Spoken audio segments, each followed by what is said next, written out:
mweba ishwa fyonse kumweleza ekyo twatambika okulongana okumulola wenu kuti tata kumenu mupashi wenu wa mushilo katumbulula kali kasansa musha okuti mwinga bapakati kaifwe tata n'abaana benywelo balongenya abakale balombere mupashi wenu wa mushilo kubatungulula teti tugombe mupashi wa mushilo nga tatunalona kalya ekyo mwefumu twatambika kisukula naye tumulushisheso shiri kuntanshi ukuchiranga batata ba SG Nakachinda kumulola wachinso chenu kalume wenu tata chine mubakilireni tata chine musumbuleni tata chine wamyeni ponso kwale enyanja mweshukuru wamyeni munshira shonse mweshukuru kalume wenu natuisho kuti mwali musala kumulola wachinso chenda tungakwata okutwishika palichi nengo mukalishiyabo shonse mweshukuru bigeni amapalo pakati kawo bigeni ukuboko kwenu pakati kawo mwefumu na shonse ntungulu shishiri mukati kanchende mweshukuru nalombe palo nalombe mupashi wenu washila ukuba pakati kaifwe bonse tato kutampa na ifwe nokukwisha na imwe nimuwapula moyo ni Yesu Kristu mfumu Yesu umuyayayo muyayayo shonse pena pe amen, amen.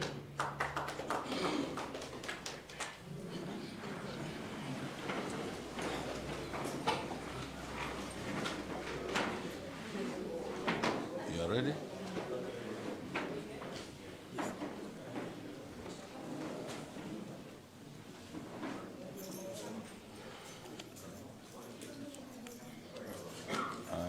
Thank you very much, Honorable Sylvia Bambalachari-Koza.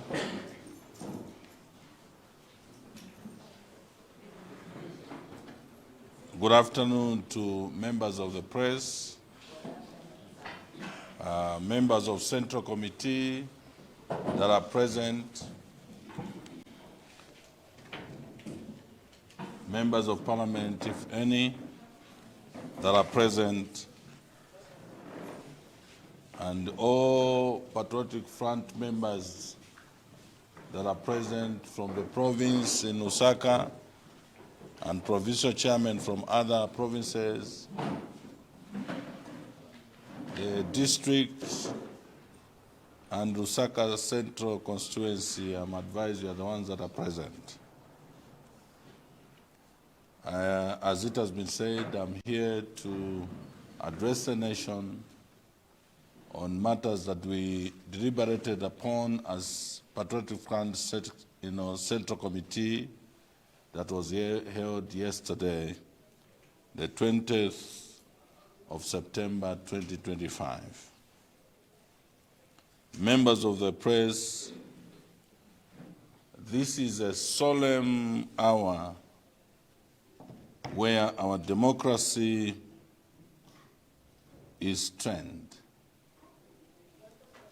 Our democracy is threatened, institutions of government and governance are captured, and the democracy is placed on a life support. And as Patriotic Front, we met yesterday. We are alive to the fact that our fight is not only for our own survival as a political party, our fight is for the survival of democracy in Zambia. Since 1990, the Zambian people chose multi-party democracy. We rejected the road of one-party rule and embraced change through the ballot. We have seen transitions from UNIP to MMD, from MMD to Patriotic Front, and from Patriotic Front to UPND. That peaceful record is our pride as a nation and a true sign of the fact that democracy in Zambia is beginning to mature. But that legacy is now in danger. The capture of our institutions is the clearest evidence that democracy itself is under siege. When the referees where the judges of one side, when Parliament becomes an echo chamber, when judges bend under pressure, when police uniforms are handed to party cadres, multi-party democracy is reduced to theater. We cannot and we will not accept that future.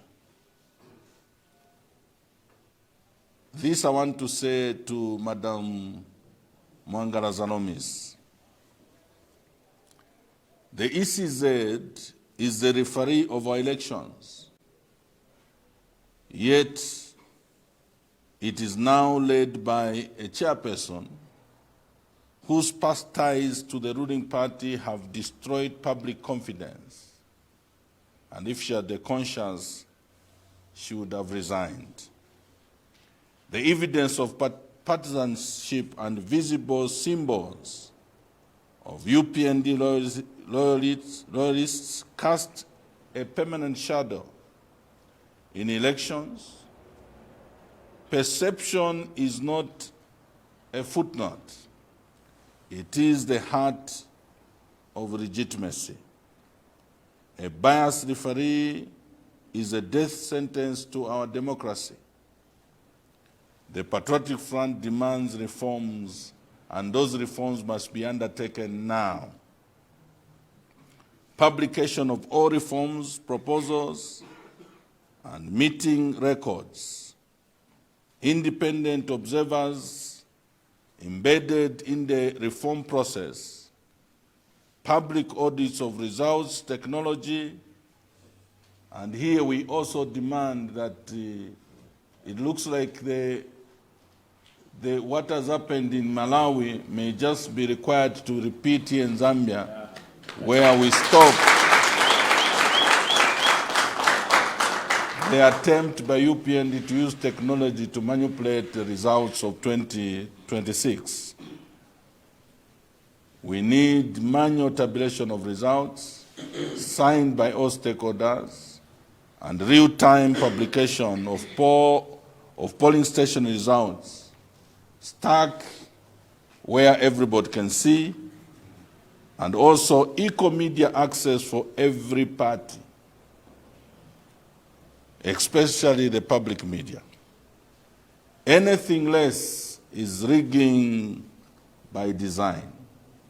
And so far, the UPND are attempting to rig the elections of 2026 now, even before we get there. And as PF were saying, that will not be allowed. The National Assembly. Parliament is meant to be the people's house. Instead, it has become an annex of Community House.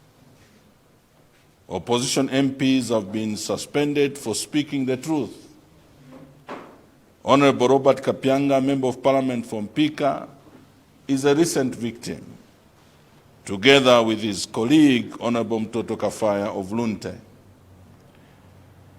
These, the most recent victims, as you may know, rulings from the Speaker have been rearranged against the opposition leadership during live political disputes. This is not discipline, especially when she pronounces herself. It is actually a well-orchestrated attempt to silence the voice of the opposition MPs in the House. Parliament has lost its honor and become a weapon against dissent. We demand a minority right charter to guarantee opposition voices, reforms to standing orders, and a permanent multi-party panel to protect the independence of Parliament. Because the UPND has successfully transported those who only qualify to be in the choir of praise singers of UPND to get into Parliament. The Judiciary. Without predictable justice, there is no freedom, and there can never be meaningful investment in that nation. Clearly, the judiciary has been infiltrated and manipulated. Cases are delayed or decided along political lines. Citizens are beginning to see courts not as temples of justice, but as instruments of the ruling party. This is dangerous. When the law bends for politics, the nation breaks. Misaka Indechilema, please leave the sacred institution called the judiciary to function independently. It is the conscience of society. It is what is supposed to make society sane. When we have disputes and we can't resolve, there must be a place we can go to and are sure that the one who's right will be guaranteed of justice.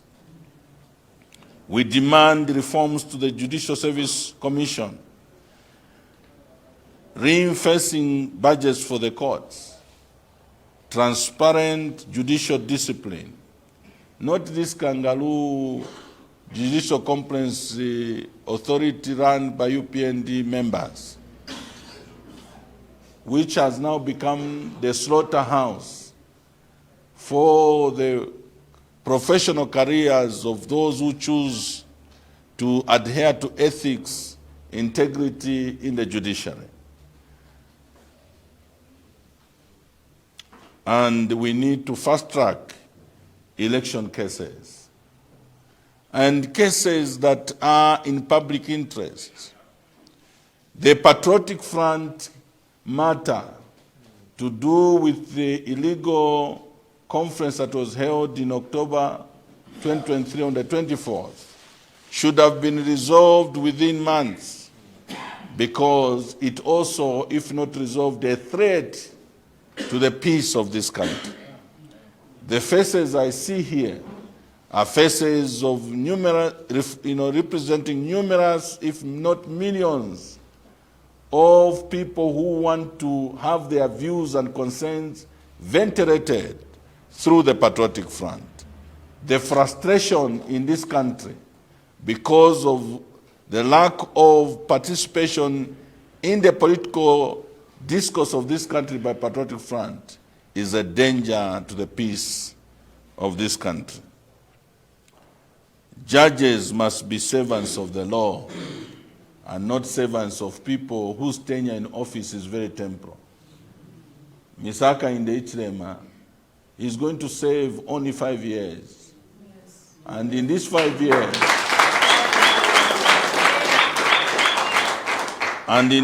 years, you don't want to ruin your career. We are remaining with just a few months before the elections. Those of you who have found yourself on the wrong side of ethics and professionalism, you have only a short window in which you can redeem yourselves. Do the right thing.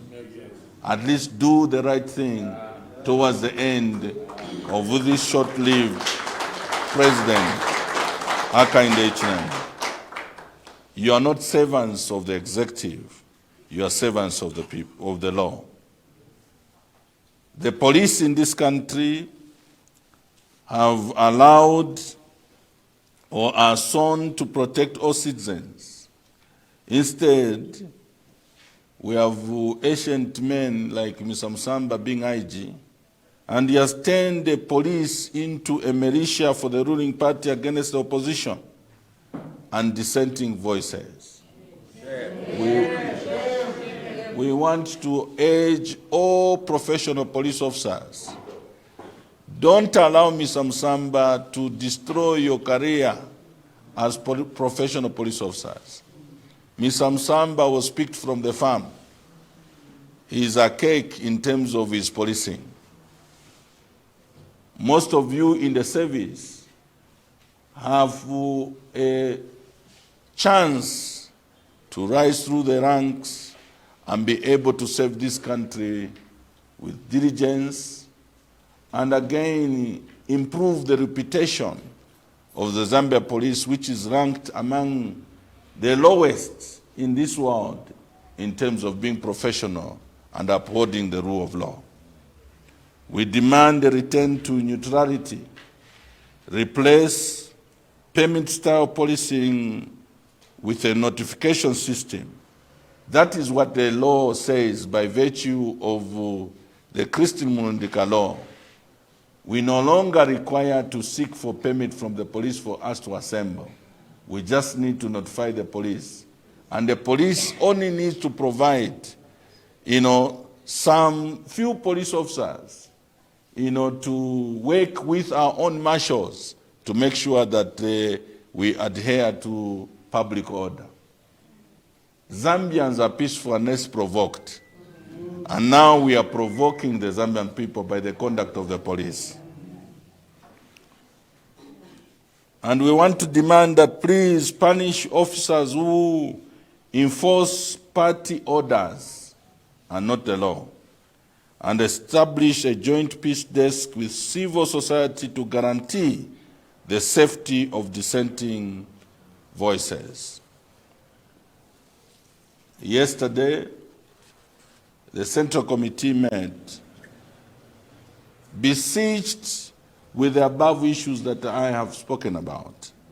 The Central Committee of the biggest opposition political party, and this I must emphasize, they are people who have imaginary daydreaming thoughts of thinking that PF is dead. No. PF is alive. PF is the biggest political party. PF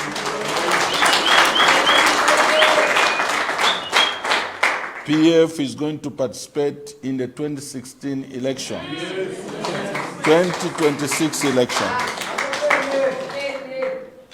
PF will participate in the 2026 elections. But we have also chosen that we'll participate with those who are like-minded within the opposition family. Those who believe that UPND and Misaka Indechilema is inimical to the interests of this country, we will cooperate, collaborate with them, work with them until we achieve the aspirations of the Zambian people. We met yesterday, the 20th of September 2025, here at Secretariat.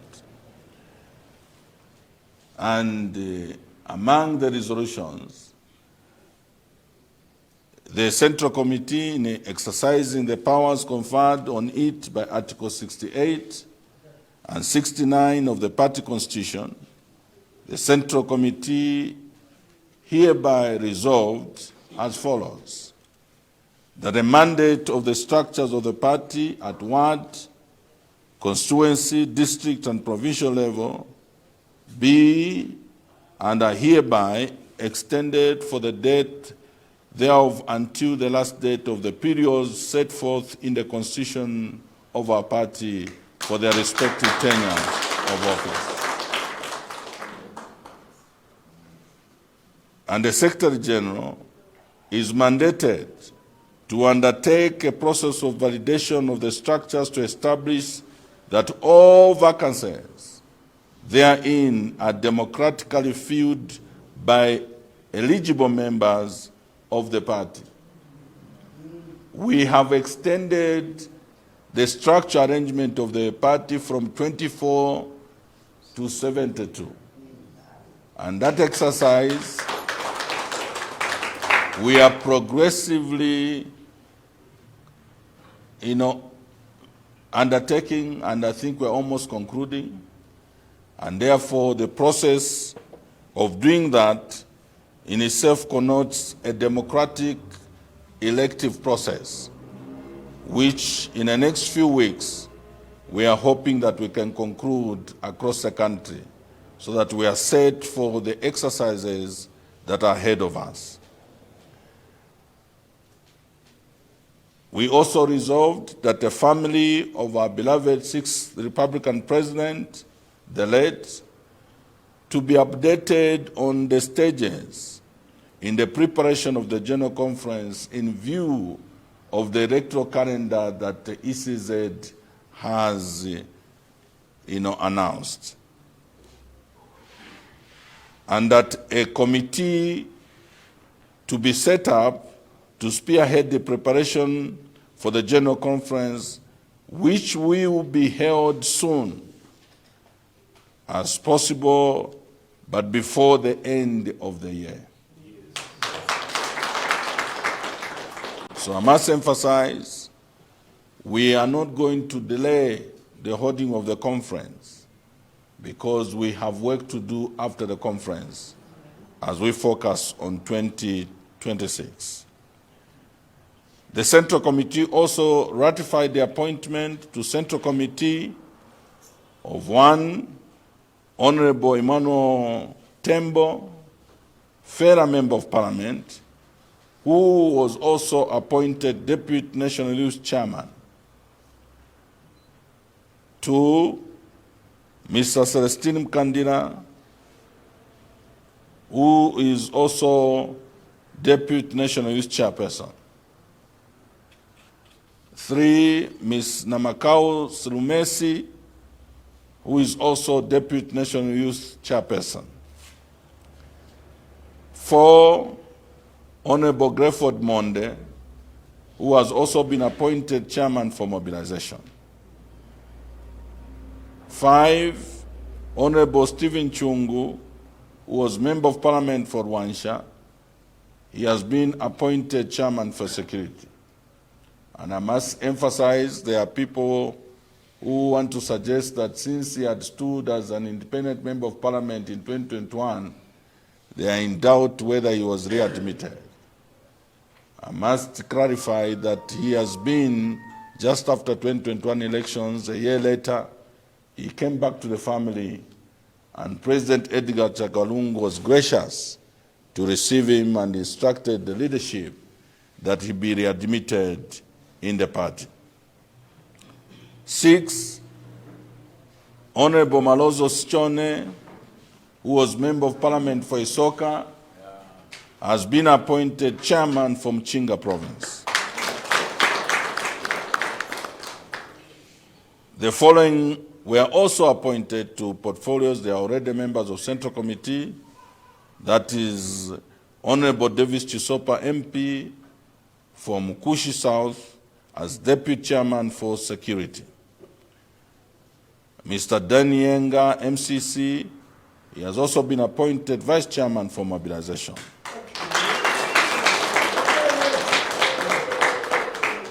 Madam Charity Kapona, MCC, is appointed Second Vice Women Chairperson of Patriotic Front. All these appointments are made in the interest of enhancing our effective preparation for the General Conference to be held very soon. Thank you very much for listening. God bless you. Aluta continua.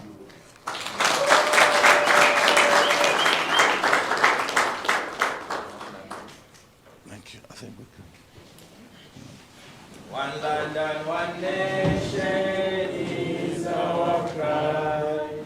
Unity and peace in Zambia's sky. Like a noble eagle in his flight. Zambia, praise to thee, oh, strong and free. Praise be to God. Praise be. Bless our great nation, Zambia, Zambia. Free men we stand under the flag of our land, Zambia. Praise to thee, oh, strong and free. Thank you very much. I'm sure we can proceed.